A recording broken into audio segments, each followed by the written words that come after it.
Obi-Wan Kenobi succeeds with pinpoint accuracy in meeting the lowest expectations. Contrived, poorly scripted, unoriginal content with the only meaningful part of the experience being totally inadvertent.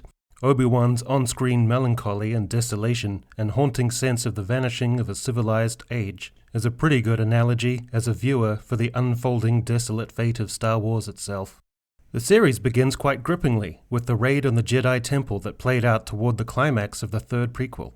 It offers an interesting glimpse into how the prequels might have been better executed and been more compelling visually, with less or at least better rendered CGI, where the flat, bland and weightless efforts of those earlier films are rendered here with what George Lucas might have ideally envisaged. Vast spaces with the appearance of depth and long, flowing and fluid camera movement that gives more dynamism to the action as the massacre ensues. It's an interesting case of what if. Similarly, the prequels playing out in a quick montage of key scenes without the clunkiness, interminable scenes and rooms, static shots, terrible dialogue and hammy action actually shows the prequels in a good light in terms of their fundamental structure and ideas. The Inquisitor's debut was sadly unintimidating. The Grand Inquisitor has oddly puffy trousers, like an intergalactic MC Hammer, and there is no particular menace about him. He is blandly evocative of half a dozen sci-fi characters. Of the other two, Sung Kang in particular largely relies on one expression, a kind of grim lip-curled pout, almost a parody of looking threatening, vaguely evocative of the boy village chief in Tropic Thunder. The third sister is markedly better, but it's unpleasant to convey this. There is also a subtext or latent sense that Disney Plus, in the modern age, is unlikely to feature a black woman as an evil and murderous character, and there is every expectation, as heavily hinted, that she has an agenda of her own that will likely involve some kind of redemptive arc or transformation.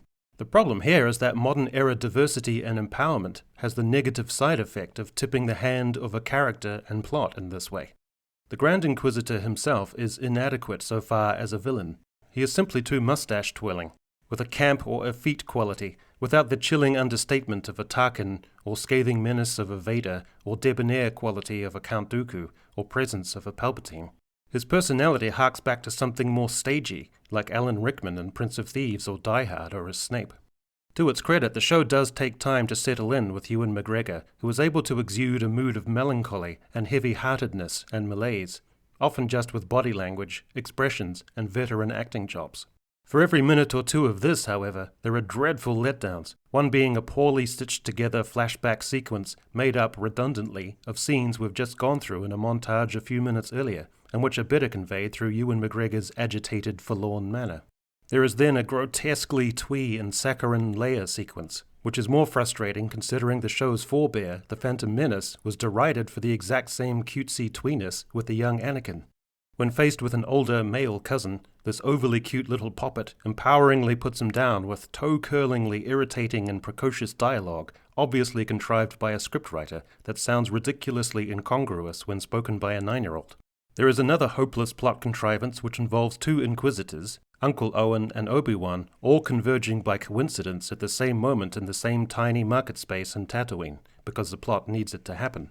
There is then one of the worst indignities the poor suffering Star Wars franchise has yet endured. Flea, yes, Flea from the Red Hot Chili Peppers, appears as a gangster hunting young Princess Leia, something so glaring and odd, worse even than Ed Sheeran appearing in Game of Thrones. It would be the equivalent of having T-Rex appear in the cantina in the original 1977 Star Wars. Hot on the heels of this, Flea and other adults struggled to pursue and capture a slow-moving 9-year-old who was tottering at half a mile an hour through bushy terrain, a scene that looks ridiculous despite all the flickering camera movement, quick cuts, and shaky cam. It is more preposterous than Liam Neeson tried to scale a fence. The episode ends, thank God, with Obi-Wan agreeing to rescue Leia. And that's when I quit. Yes, dear viewer, I am not watching another minute of this contrived, poorly scripted, unoriginal, uninspiring, cynical, soulless, charmless, and pointless content.